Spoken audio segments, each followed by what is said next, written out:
What's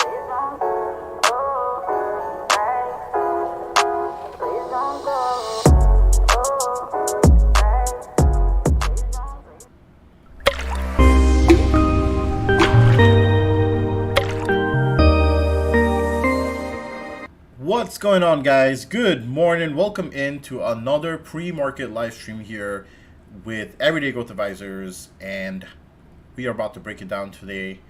If you've been following this live stream for a while, today is a very sweet day because I think, if you've been following along for the past 4 weeks, we've been talking about, the sector rotations that have been occurring, majority of the money that has been fleeing tech and moving into other parts of the S&P 500. And today we are really seeing a lot of that come to fruition. JP Morgan with a very nice beat here, pre-market. We took a pretty big position on that one for earnings. The 5K challenge as well, so that one's going to be up nicely. Took JP Morgan, I added some of the 135 calls. So those for next week expiry, so those should be up nicely. I have a bigger position on my main account for about $21,000, so that should also be nice. Obviously, today, I think the main thing that you need to still notice is that tech is still very weak. Look at the the relative performance of the NASDAQ versus the S&P 500, and you will simply see that tech is still weak, and the reason for that is because institutions have been rotating out of tech for the past 3 to 4 weeks. So all of this down movement here that you see has been a lot of washing out of tech, out of this rotation into other sectors, and some of them are going to end up seeing inflows, which we have been covering on this live stream for a little while. Some of them were healthcare. We even covered the possibility of energy seeing some inflows. We covered the possibility of consumer staples seeing some inflows, and lastly, utilities seeing some inflows, which all have been up pretty nicely since we covered them on the live stream. So you can see all of these have really been performing really well with relative to market performance. Energy also has been bouncing pretty strongly. And so I just want to say, for those of you that have been attending the stream regularly and you've been putting in the effort to be here, this stream provides you really much free game that not many people cover, and it's fundamentally based. I don't just go through the charts. I'm telling you about what the market is doing.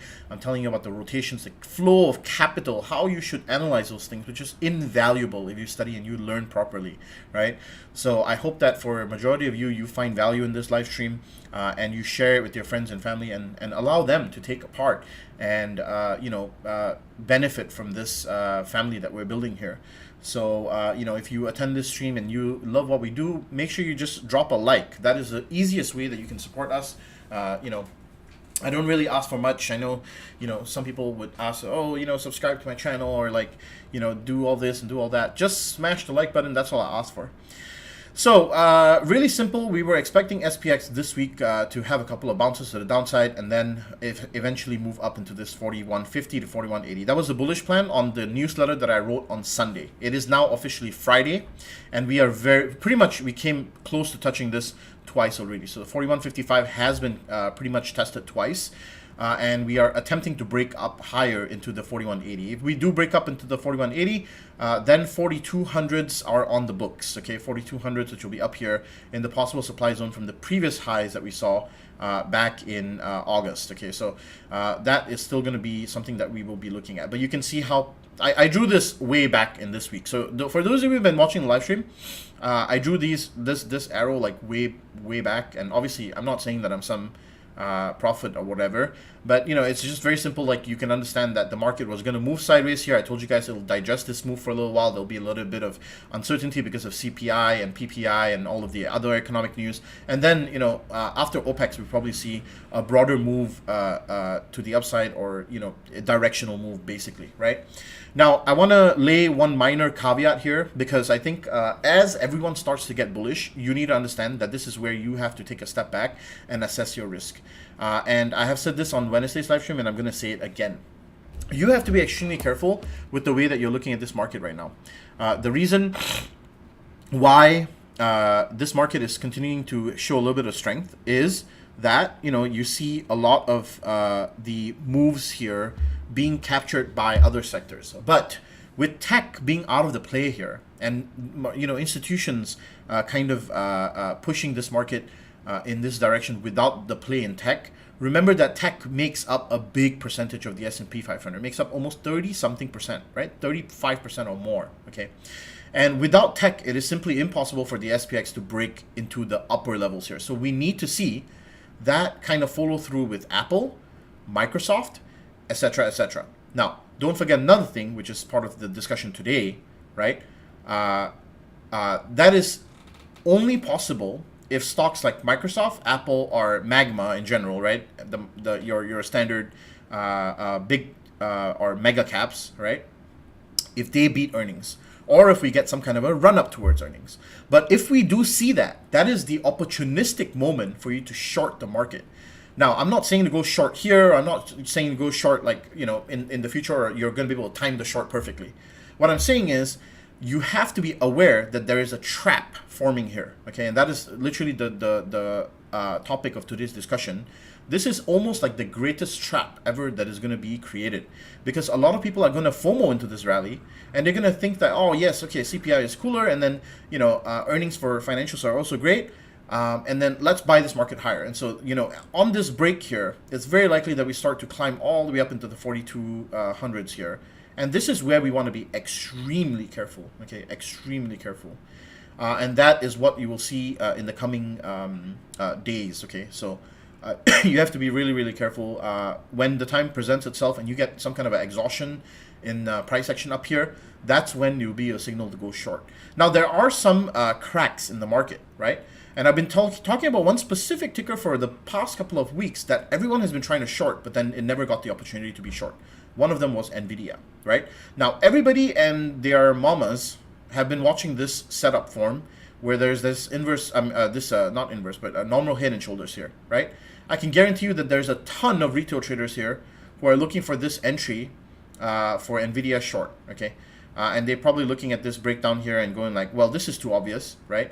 And so I would exercise a bit of caution here, because what could happen with semis here, or specifically NVIDIA, is you could see a temporary breakdown, maybe a retest of like 258, and then if SPX and NASDAQ see a little bit of inflow running up to earnings, you could see that rally up. Now, the other way this can play out is next week into OPEX, you see that little downward pressure on NVIDIA, and then everybody starts piling into short positions, and then this thing gets short squeezed, okay?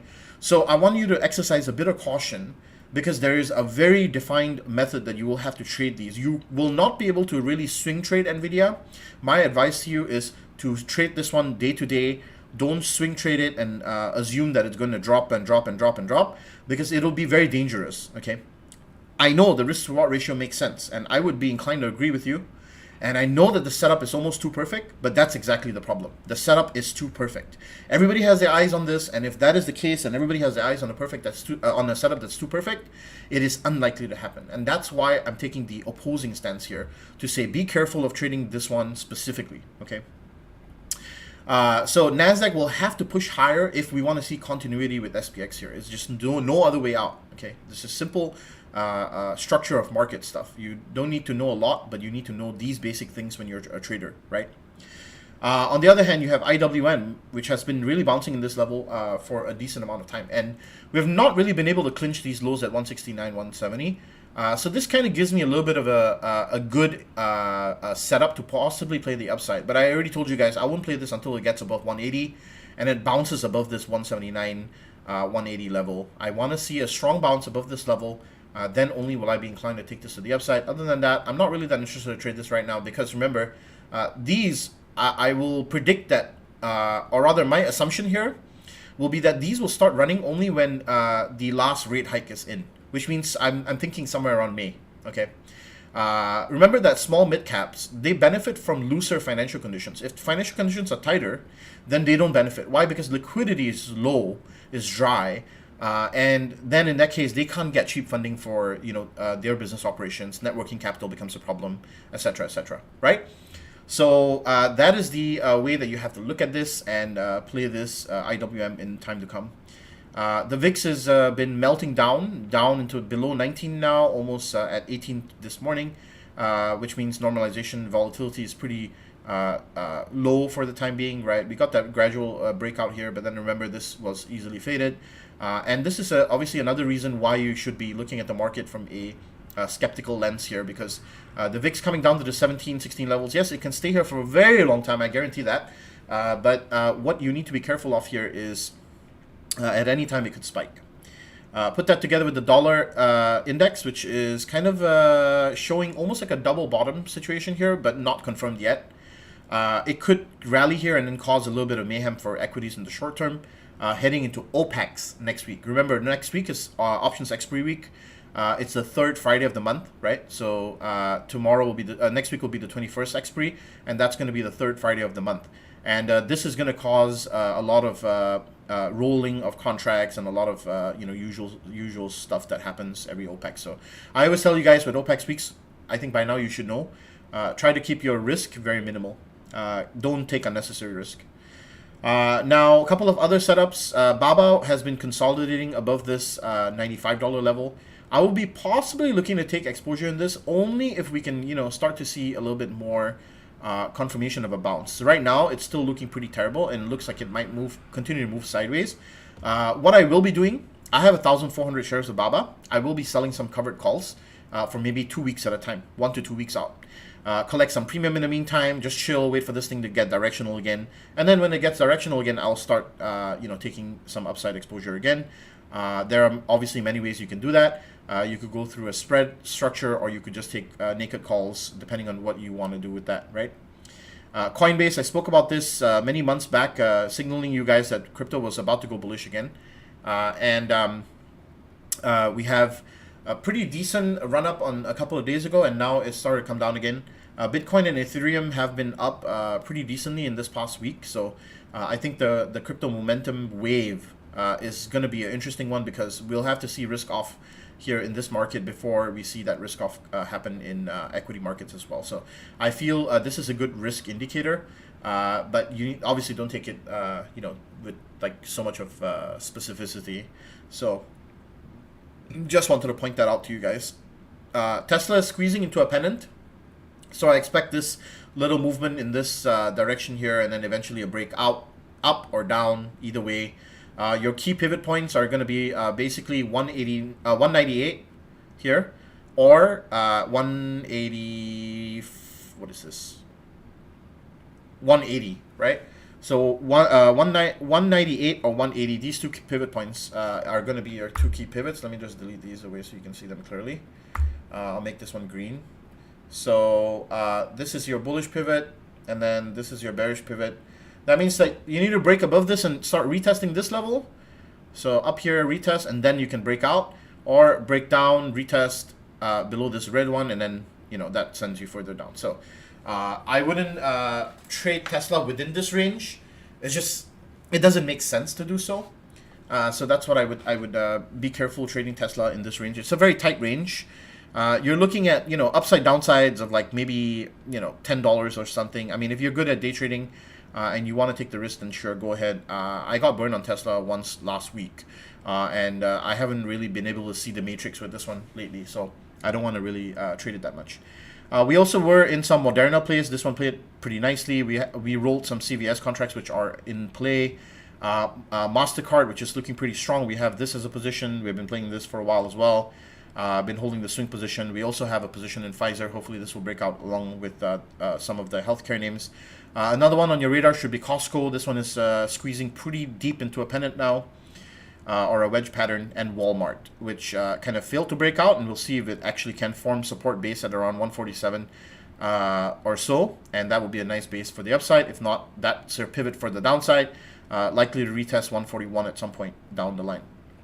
Amazon has been pretty strong the past couple of days, so this is also on my radar. But the only problem with Amazon is you have this kink in the data up here at around 112, and I don't like that. So you'll have to ignore this data point here and kind of go for this main resistance, which is at around 104.25. If we break above that, retest that, that should be a pretty good play to the upside. If you reject that, then it's going to be to the downside. Now, consumer discretionary sector is still experiencing some pains, and I told you guys, this is the sector that will only get better when financial conditions loosen, right? So you have to be aware of that. Netflix is the other one that has been kind of moving with a really nice structure, but this kind of movement downward and then the gap up kind of shows that it's probably going to make lower highs here and then eventually come back down. So I don't really want to play the bullish position here. The risk to reward ratio isn't that great. I'd rather take the downside on Netflix. With Apple and Microsoft, these two are kind of wild cards at the moment. They're trading in range. Apple is trading in range as well. I think, you know, just playing this range here is a decent setup. You have almost a $5-6 move on Apple. That's pretty good premium. And then on Microsoft, you have like almost an $8 move on between the range. So it might be a good shot in the dark for the next couple of weeks. You'll need the market to really move in a specific direction before you can have a trade on Apple and Microsoft. So those two are very, very closely linked to performance of SPX. So that's all I have for you guys. If you have any questions, drop them in the comments right now. As I was mentioning, earnings just started today, so banks are starting to report. JP Morgan, very good performance. BlackRock, excellent earnings posted. The rest of the banks are kind of up on a little bit of a sympathy here. You can see XLF as a whole is kind of up a little bit. I expect JP Morgan to possibly see some upside in the next couple of days, but it needs to pull back, obviously. I'll be taking profits on my contracts right at the open and leaving a few runners, and that's about it with this one. The hard work with this one is already done, so I don't really need to do much here. Your thoughts on CRM and NEO? Okay, let's have a look at both of them. So CRM, okay, so I have been watching this one, and I really like this setup actually. My only concern is that, you know, it hasn't really had much follow through, and then you have the rotation in tech. Now, the good news is CRM, actually, I think it's not heavily influenced by NASDAQ. In fact, it's heavily influenced by the Dow Jones, because it got put into the Dow Jones, if I'm not wrong. So this one actually might have a chance to rally if the Dow continues to be strong and you know, pulls that weight along with it. Remember, the Dow is a price-weighted index, so the market cap doesn't matter in that index. So if the whole Dow starts to move to the upside, then, you know, it might give this one an energized move. Now, I do like this potential bounce here. I have been watching it, trust me. You know, it bounced and then got higher here. I think, you know, playing the $200 calls is a pretty smart move for potentially a swing trade, maybe 2 weeks out or 3 weeks out. You'll have to buy a bit of premium on it. Earnings are in, let's see, 30th May. So you have a lot of time. So I think playing the you know, the move up towards the $200 is pretty smart. It's still in an uptrend. It's still pretty strong. It had amazing earnings recently. Stock is just a bit suppressed because of the market. I like the upside here. Above $200, this thing can go up all the way to like 216, 217. So that will be a nice broad move. You just have to watch very carefully if it starts to make new lows at around, or rather if it rejects at around 197, 198. 199. Basically, before this high, if it starts rejecting there, you got to get out of your long position. So this is not a bad entry, to be honest. For the upside, you have pretty decent. You can see the risk reward ratio structure is not that bad, right? So imagine this: you have, let's say you enter here where it is, right? You're taking about this much of risk for about this much of return. You're looking at maybe 1:1.5 or 1.7, roughly around there. It's not terrible. I mean, it's just it's all right. It's an all right trade structure. I wouldn't go balls deep on it. I would go like with, you know, sparing risk assignment. Like if your regular risk assignment is like around 5%, I would go something like, you know, 2.5 or 3%, something like that, right? Be modest with the risk assignment here. NEO. So NEO has been in a very big downtrend and hasn't been able to really capture this upside so far. Now look at that, even like the most obvious head and shoulder on the 1 hour, right? This is a head and shoulder pattern here, and so I bet a lot of people are playing into this. I think it's really simple, right? This one should be a simple trade structure. You have your support at around what, 883, or let's just call it 880, right? A break below 883, but a confirmation will need you to break below and retest. So wait for the retest, then take your short into the $8 level, right? If it gets to 883 and it breaks down, and then it buys back up above it, then you can go long, right? And that you should probably aim for some $9 and $9.50 calls. I think it's a pretty simple trade structure in terms of risk to reward ratio. That's the way I would play this, to be honest. So keep it really simple with your trade plan here, and yeah, that will be my advice on NEO.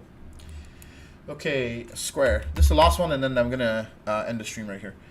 Or if you have any other, anybody has any other tickers, please post them right now because I will have to jump on the team with Discord to trade live with them. So, by the way, for those of you that don't know, we offer 14 days free Discord trial. If you want to join, you can join the 5K account challenge. The 5K account challenge is doing pretty good. I think after today, after our JPM trade, it's gonna be pretty good. Like we're gonna be in significant profits. Oops, this is not supposed to be here. So yeah. It should be an interesting one. Oh, something is not right. Oh, I see. I see what happened. There we go. Modest profits for the week so far, but it's a slow grind. This is, the way that a small account works. You have to slowly grind it up, and then once you reach a certain point and the market gets directional, you can take additional risk. Okay, let's go through Square. So this is your demand zone down here. You have a pretty big demand zone. Supply zone's up here. It has been trending downward. I wouldn't take this trade until it gets back into the demand zone here. It needs to come down to around 60 bucks, but then I wouldn't take the short position either. So this thing sucks from a perspective of both sides. You take the short, you can get clapped if it starts to bounce. That's the problem. Okay. Here's the problem. Then what you need to do is wait for it to come down to that 60 bucks, and then make a move here. You'll be able to get a better risk reward ratio outcome here, at 60 bucks. So at $60 is where you want to have your risk assignment. That way, if you go long, your risk off could be very very close at 58 with a huge upside all the way to 67. That'll give you a great bullish trade. Then if you want to take the bearish trade, you can also go risk off at around 62 to 64 or 63. And that gives you a good entry for your downside down to 51.73. So based on what Square will do when it comes to this level, $60, is where you'll be able to make a better risk to reward ratio adjusted bet. And that's just the way that I look at things. Okie dokie, Jason, I hope that was helpful for you. All 24 of you, if you can smash the like button before you leave the stream today, I would truly appreciate it. I appreciate you guys taking the time out to be here. As always, I love you guys. Thanks for coming here and taking part in the live stream. I wish you guys a great weekend. Next week is going to be OPEX week, so I'll have the newsletter out for you guys probably on Sunday or Monday, and we'll take it from there. Make sure you guys are reading the newsletter. It's super important and very, very informative, so highly recommend that. So till then, have a good one, have a good weekend, and take care, guys. I'll see you guys on Discord. Peace.